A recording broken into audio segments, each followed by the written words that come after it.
Wilis beri selamat pada kalian karena kalian telah naik di kelas 6.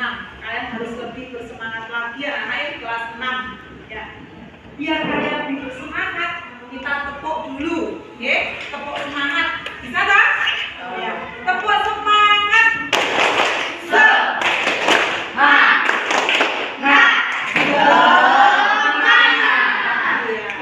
Sekarang sebelum kita belajar, kita membuat kesepakatan kelas dulu. Biar kelas kita disiplin, kalian juga disiplin, bertanggung jawab. Kesepakatan kelas itu contohnya apa, Pak? Ya, siapa yang bisa? Contohnya kesepakatan kelas itu contohnya apa? Nah, ada yang bisa? Yang tadi, di halaman tadi? Apa kira-kira kesepakatannya? Nah, Putra, kira-kira apa, Putra?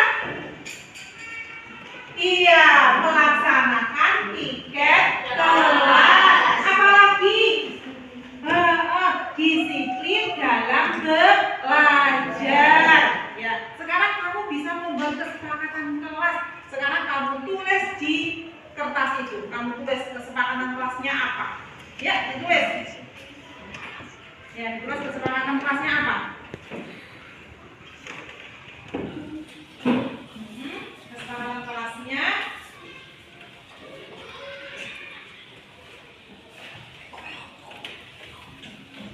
Ya, Pak, lama-lama ya.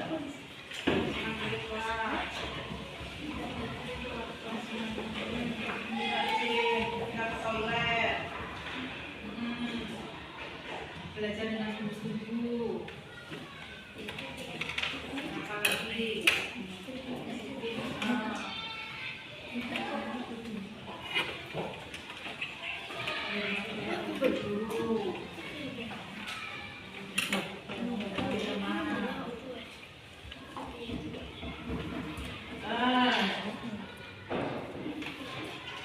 Gimana, anak sudah semua?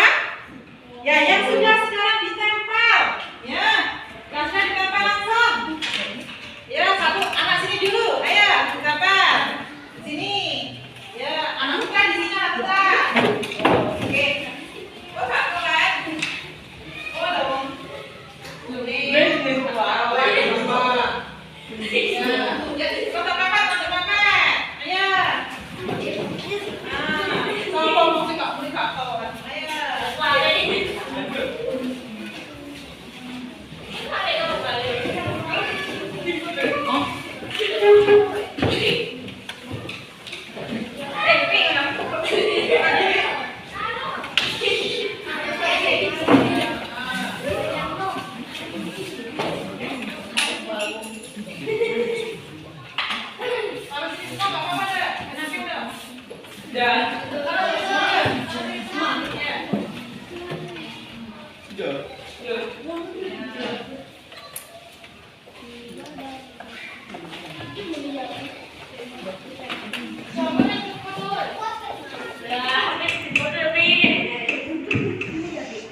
Ya, ini adalah anak-anak kesepakatan kelas yang telah kalian buat, ya. Kesepakatan kelas yang telah kalian buat. Ada yang mau membacakan?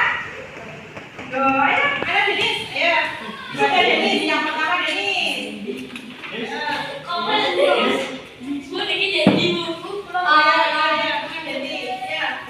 Yang pertama, ya, ini apa?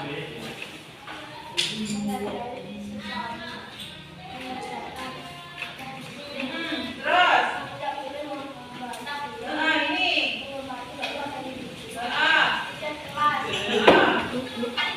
Ya.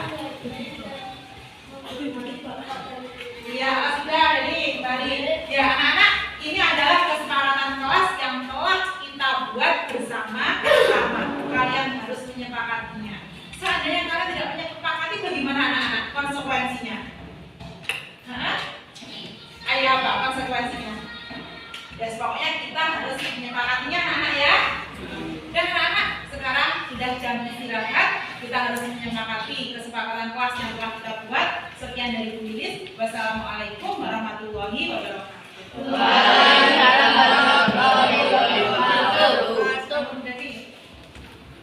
Assalamualaikum warahmatullahi wabarakatuh. Waalaikumsalam warahmatullahi wabarakatuh.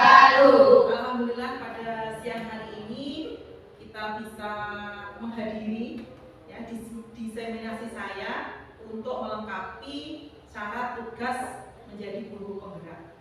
Saya sampaikan terima kasih kepada Bapak dan Ibu Guru SDN Angkatan 2 yang mau menghadiri acara saya. Semoga amal baik Bapak dan Ibu semuanya diterima oleh Allah Subhanahu wa Ta'ala. Di sini saya akan menyampaikan, akan mempresentasikan tentang budaya positif. Bapak dan Ibu sudah tahu semua apa itu budaya positif. Tapi sebelum kita membahas budaya positif, kita membahas dulu tentang pendidikan. Apa itu pendidikan? Pendidikan diartikan sebagai tuntunan dalam hidup tumbuhnya anak-anak, menuntut segala kodrat yang ada pada anak-anak agar mereka dapat mencapai keselamatan dan kebahagiaan yang setinggi-tingginya, baik sebagai manusia maupun sebagai anggota masyarakat. Jadi mendidik itu sebenarnya itu adalah menuntun anak sesuai kodrat zaman dan kodrat alam, ya. Jadi anak itu pasti mempunyai bakat yang terpendam. Tidak ada anak yang tidak mempunyai bakat, itu tidak ada. Pasti mempunyai yang namanya bakat. Itu menurut pendidikan menurut Ki Hajar Dewantoro. Filosofi pendidikan Ki Hajar Dewantoro. Yang satu, filosofinya itu ada 3, yaitu ing ngarsa sangkulodo, ing madya malangwarsa, tuturi handayani. Bukan tabula rasa, semua anak terlahir dengan bakatnya masing-masing. Seperti murid kita ontong, itu pasti mempunyai bakat, pasti itu. Kita tidak tahu apa bakatnya ontong, itu kita tidak tahu. Tapi yang namanya anak itu pasti mempunyai bakat. Jadi kita tidak boleh menyepelekan murid kita. Misalnya disuruh ada tugas matematika, dia tidak bisa, dan kita tidak boleh menyalahkan. Kok tidak bisa? Tidak boleh menyalahkan, karena anak itu pasti mempunyai bakatnya sendiri-sendiri. Kemudian budi pekerti. Nah, tugas kita sebagai seorang guru itu harus memberikan budi pekerti kepada anak. Kemudian yang selanjutnya, tugas guru menuntun agar bakat tersebut, agar anak tersebut tumbuh dengan selamat dan bahagia. Ya, bagaimana anak itu dalam pendidikannya, kita itu mempunyai kewajiban untuk menuntun anak agar hidupnya itu selamat dan bahagia. Kemudian guru ibarat petani, anak ibarat biji jagung. Agar misalnya kita seorang petani, bagaimana kalau menanam jagung itu biar tumbuh dengan baik itu bagaimana? Jadi kita pilih benihnya yang baik, kemudian kita pupuk, kita siram seperti itu. Dan kita sebagai pendidik juga seperti itu. Bagaimana kita mendidik anak itu agar menjadi anak yang baik? Ya kita pupuk, bagaimana cara memupuknya? Jadi beri budi pekerti yang baik, akhlak yang baik, ilmu yang baik juga. Kemudian kita tuntut sebagai kodrat alam dan kodrat zaman. Ya, kodrat zaman. Jadi kita mendidik itu tidak seperti dulu. Misalnya dulu itu tidak bisa pelajaran matematika, tidak bisa perkalian. Kita gempui seperti itu kalau dulu kan. Tapi kalau sekarang kodrat zaman bagaimana? Ya kita nasihati, kita tuntun, kita motivasi. Kemudian bagaimana anak itu biar senang pada pelajaran itu bagaimana? Itu tip-tip kita itu bagaimana agar anak itu senang pada pelajaran. Gimana? Kemudian budaya positif. Budaya positif, perubahan paradigma, disiplin positif, motivasi perilaku manusia, kebutuhan dasar manusia, posisi kontrol, keyakinan kelas, segitiga restitusi. Keyakinan kelas, besok ya kita akan membahas tentang dengan anak tentang keyakinan kelas. Kalau dulu itu peraturan kelas, ya, peraturan kelas kalau dulu. Tapi sekarang itu diganti dengan keyakinan kelas. Apa perbedaannya peraturan kelas dan keyakinan kelas? Kalau keyakinan kelas itu kita itu bersama-sama bermusyawarah dengan anak agar kelas kita itu baik itu bagaimana? Kita bermusyawarah dengan anak. Tapi kalau peraturan kelas itu yang membuat kita sendiri. Pena-pena ini nih, peraturan kelas itu lebih otoriter. Tapi kalau keyakinan kelas kita itu bermusyawarah dengan anak. Sementara anak itu piye? Ayo kita musyawarahkan bareng-bareng seperti itu. Jadi tidak guru yang otoriter, tidak guru. Sekarang tidak zaman. Guru otoriter itu tidak zaman. Jadi semuanya harus kita musyawarahkan dengan anak. Bagaimana anak-anak itu belajar dan senang dan bahagia. Pokoknya yang sekolah ini senang ini seperti itu. Kemudian segitiga restitusi. Mana sedikit? Berapa menit ya? Segitiga restitusi. Segitiga restitusi itu misalnya ada kasus anak, misalnya bertengkar seperti itu ya, misalnya Denis bertengkar dengan siapa itu, kita tidak langsung nyumunani Denis seperti itu, tidak, tapi kita ada tiga, ada kita harus menetralkan Denis dulu, nah seperti itu. Kata-katanya seperti ini misalnya, Denis, tadi saya mendengar dari teman kamu, kenapa kamu kok bertengkar, kenapa kamu kok ada masalah dengan misalnya Putra, seperti itu.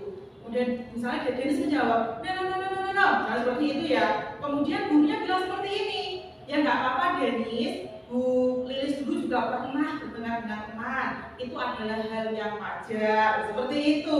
Jadi segitiga seperti itu, intinya itu kalau memberikan nasihat kepada anak itu kita tidak langsung menjustis seperti itu. Kemudian kebutuhan dasar manusia, bawahnya kebutuhan dasar manusia. Kebutuhan dasar manusia itu kira-kira apa ya kebutuhan dasar manusia itu?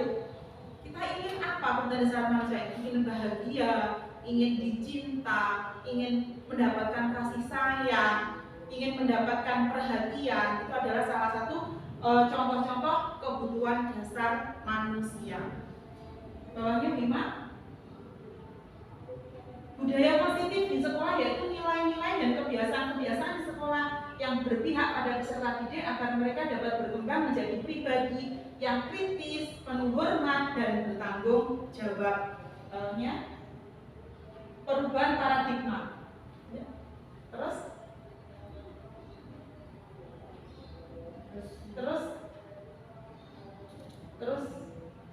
disiplin positif. Kata disiplin itu sering dikaitkan dengan tata tertib, teratur, dan kepatuhan pada peraturan. Kata disiplin juga sering dihubungkan dengan hukuman. Padahal itu sungguh berbeda, karena belajar dengan disiplin tidak harus dengan memberi hukuman. Justru itu adalah salah satu alternatif terakhir, dan kalau perlu tidak digunakan sama sekali.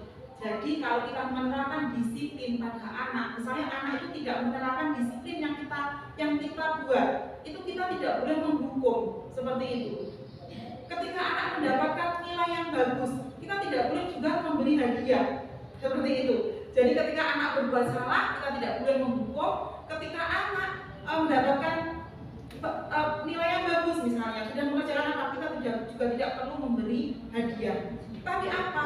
Kita support dengan nasihat-nasihat, dengan motivasi seperti itu. Jadi pemberian hadiah itu menurut teori itu kurang baik, seperti itu. Memberi hukuman itu juga kurang baik. Tapi kalau saya ya memberi hadiah juga perlu ya kalau saya. Kalau teorinya ini kurang baik. Ki Hajar Dewantara menyatakan bahwa untuk mencapai kemerdekaan atau dalam konteks pendidikan kita saat ini dan untuk menciptakan nilai yang merdeka, syarat utamanya adalah harus ada disiplin yang kuat. Disiplin yang dimaksud adalah disiplin diri yang memiliki motivasi internal. Jika kita tidak memiliki motivasi internal, maka kita memerlukan pihak lain untuk mendisiplinkan kita. Maksudnya motivasi internal itu motivasi dari dalam diri kita sendiri, bukan motivasi dari luar. Jadi dari anak-anak sendiri, misalnya aku harus sekolah biar aku pinter, biar aku tidak diejek temanku kalau aku sekolah. Itu adalah motivasi internal. Tapi kalau motivasi eksternal itu misalnya dari luar, misalnya dari seorang ibu, dari seorang ayah, nah itu kurang kuat. Tapi kalau sudah memiliki motivasi internal, itu sudah kuat untuk mencapai sebuah kesuksesan. Namanya disiplin positif akan melahirkan nilai-nilai kebajikan. Nilai kebajikan profil pelajar Pancasila: 1. Beriman bertakwa kepada Tuhan Yang Maha Esa. 2. Berkebindaan berubah. 3. Gotong royong, mandiri, kreatif, bernalar, kritis. Sudah berapa menit ya? Seperti itu. Bawahnya juga ini.